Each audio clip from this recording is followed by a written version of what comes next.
Hi all, കഴിഞ്ഞ വീഡിയോയിൽ എക്സലിൽ എങ്ങനെ ഒരു കസ്റ്റം ലിസ്റ്റ് ക്രിയേറ്റ് ചെയ്യാമെന്നാണ് നമ്മൾ നോക്കിയത്.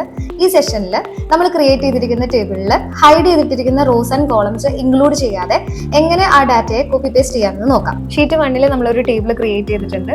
ഈ ഒരു ഷീറ്റിനകത്ത് നമ്മൾ ID നമ്പർ 3 മുതൽ 6 വരെയുള്ള റോസ് നമ്മൾ ജസ്റ്റ് ഒന്ന് ഹൈഡ് ചെയ്യാൻ പോവാണ്. അപ്പോൾ അതിന് വേണ്ടിയിട്ട് അത് സെലക്ട് ചെയ്യുക. ദെൻ ഫോർമാറ്റിൽ ഹൈഡ് റോസ് എന്ന് പറയുന്ന ഓപ്ഷനിൽ ക്ലിക്ക് ചെയ്യുക. അത്രയും നമ്പർ ഓഫ് റോസ് ഇപ്പോൾ ആ ടേബിളിനകത്ത് ഹൈഡ് ആയിട്ടുണ്ട്. ഇനി എൻ്റെ ആവശ്യം എന്താണെന്ന് വെച്ച് കഴിഞ്ഞാൽ ഈ വിസിബിൾ ആയിട്ടുള്ള അത്രയും ഡാറ്റ മാത്രം എന്ത് ചെയ്യാമെന്ന് കോപ്പി പേസ്റ്റ് ചെയ്യുക. സോ അതിന് വേണ്ടിയിട്ട് ഞാൻ ആ ഡാറ്റ സെലക്ട് ചെയ്തു, Ctrl+C പ്രസ് ചെയ്തു.